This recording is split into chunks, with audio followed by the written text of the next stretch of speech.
No vídeo de hoje eu queria compartilhar contigo uma ferramenta muito da hora que eu descobri recentemente que ajuda a gente a calcular o MTU dentro de situações de VPN e IPsec. Meu nome é Matheus e esse é mais um vídeo aqui do canal.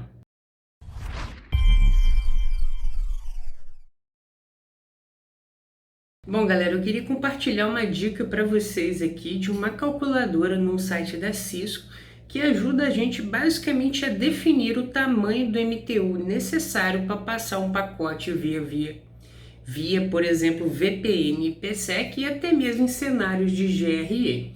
Então, assim como vocês podem ver junto comigo aqui, ele é um site da Cisco, basicamente, tá? Então, basta você cadastrar o seu e-mail pessoal mesmo. Eu estou utilizando um e-mail pessoal meu aqui e eu consegui acesso sem problema nenhum.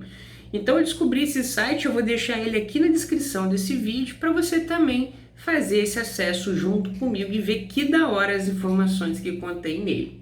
Ele, por exemplo, traz na calculadora aqui o tamanho original do IP, ou seja, o tamanho ali da camada 3, do MTU da camada 3, definido para a gente passar esse pacote em cima de uma VPN. Se você não sabe do que eu estou falando em relação ao MTU, eu vou deixar um vídeo que a gente falou dele aqui no card, então dá uma conferida lá e volta aqui para o vídeo de hoje para entender um pouco melhor do que a gente está falando.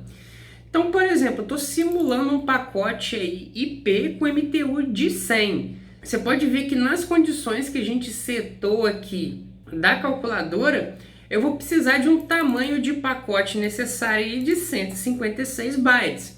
Você pode ver aí que de um pacote IP de 100 bytes, eu tenho um payload aí de 80, né, e um 20 bytes de cabeçalho. A gente explicou essa parte aí naqueles vídeos de MTU e de MSS que eu deixei aqui no card. Então isso significa, se eu, por exemplo, parametrizar aqui a nossa calculadora dentro dos requisitos de segurança aí mais atuais, por exemplo, aqui na criptografia aqui, a gente pôs aqui um AES, um 128.92.1256. A gente sabe que é muito comum e também de acordo com as boas práticas, a gente utilizar aqui a criptografia de um AES 256 e aqui na integridade a gente utilizar, por exemplo, um SHA 256. Um SHA 256 dentro do Tunnel Mode, se a gente vê aí que o tamanho do MTU necessário já aumenta um pouquinho mais. Vocês podem ir brincando com essa calculadora, por exemplo, se eu tirar o Tunnel Mode e colocar um Transport Mode, de acordo com o próprio standard do IPsec, ele vai utilizar o cabeçalho IP original, que é de 20 bytes, a gente sabe disso, e o original payload aqui, de 80 bytes, já que o nosso tamanho de payload aqui é de 100. Quando a gente joga em Tunnel Mode, o que ele faz? Ele encapsula tudo do IPsec e adiciona um novo cabeçalho IP. Você vê que ele considera esse novo cabeçalho IP aqui. Por isso que quando a gente utiliza o Tunnel Mode, ele gasta mais bytes, justamente por causa desse encapsulamento em cima do pacote. Então, por exemplo, se eu quisesse utilizar aí 1.500 bytes IP, um MTU de 1.500 bytes, o que a gente considera? 1480, o payload, 20 de cabeçalho IP aqui, e mais um new cabeçalho, tal, isso daí dá em torno de 1564 bytes.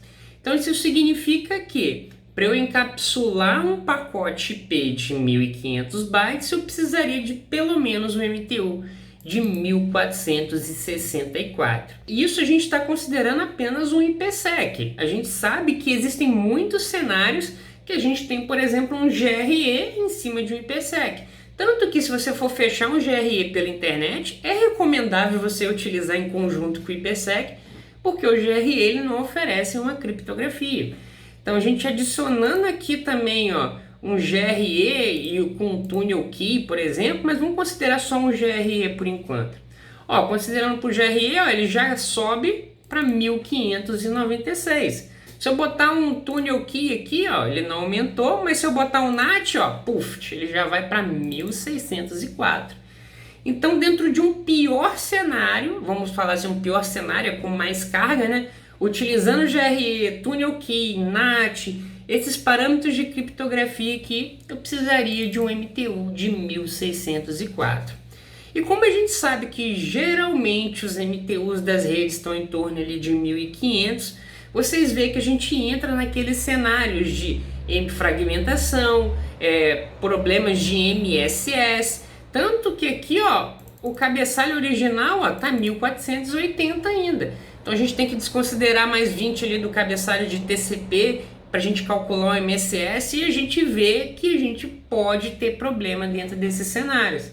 Então você pode ir reduzindo aqui, por exemplo, o MTU para sempre ajustar dentro daqueles valores de 1500 padrões das redes. Então, por exemplo, se eu botar um 1396 aqui, ó, 394, por exemplo, ó, eu já vou gastar um MTU menor que 1500, então eu já consigo trabalhar.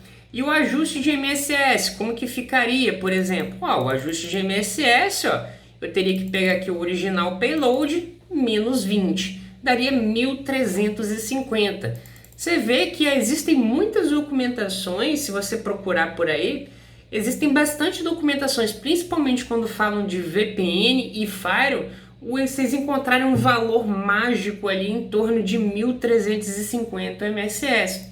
É justamente graças a essas quantidades de fatores que a gente está considerando aqui na calculadora. Um GRE, um NAT, um tunnel key, um tunnel mode, esses parâmetros aqui de criptografia e integridade. Tudo isso aqui deve ser considerado quando a gente está fechando uma VPN. Por isso que é muito comum a gente ter problemas, principalmente relacionados à fragmentação e MSS, quando estamos falando de redes de VPN. Então galera, essa era a dica que eu queria trazer para vocês aqui. Vocês podem brincar com essa calculadora aqui que eu achei bastante da hora, principalmente quando vocês forem fechar VPNs entre equipamentos, para vocês calcularem qual que vai ser o MTU ou MSS que você vai forçar na pólice para evitar tipo de problema, ou mesmo para resolver algum problema que você esteja num troubleshoot e não está encontrando a solução. Dá uma olhadinha nos nossos vídeos lá de MTU, de MSS, para também ficar muito mais claro para você o que essa calculadora pode trazer de benefício para os seus dia a dia. Bom galera, o que eu tinha a passar no vídeo de hoje era apenas isso. Eu espero que você tenha gostado desse conteúdo e se você gostou, por favor, a moral que a gente pede aí é sempre deixar aquele like, se inscrever no canal, compartilhar esse conteúdo com todos os seus amigos e não esquece, pô, comenta aqui embaixo sobre vídeos que vocês querem ver aqui, porque a gente sempre está entregando os vídeos que a galera tá pedindo, então se você não pediu, já deixa aqui no comentário. Não se esquece que a gente tem nossas comunidades do Discord e do Telegram e temos o nosso curso de redes de computadores. E no mais, eu espero que esse vídeo tenha sido informativo para você e muito obrigado por assistir. É nóis!